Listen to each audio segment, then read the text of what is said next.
If you close your eyes.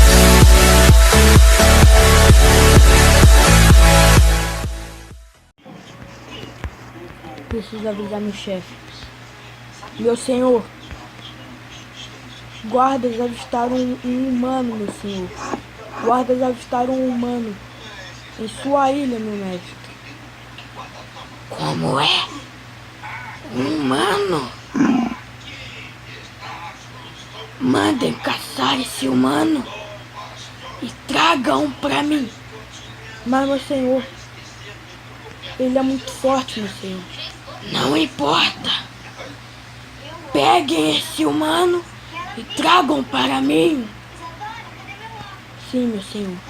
Ande, seu escravo. Sim, meu mestre.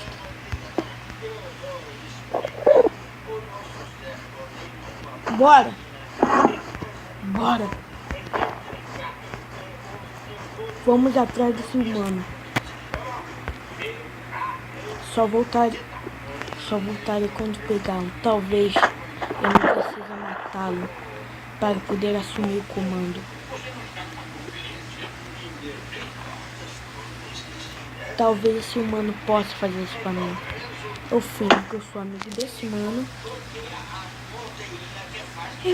e falo que tem uma pessoa atrás dele.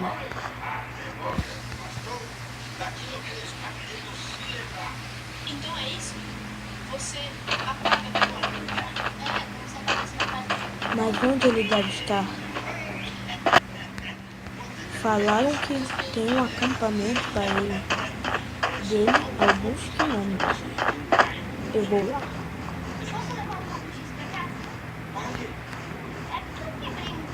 Mas já é o segundo humano nessa ilha. O primeiro foi um velho idiota todo que achou que eu era amigo dele. Velho todo. Ficaria preso pelo resto da sua vida na segunda dimensão.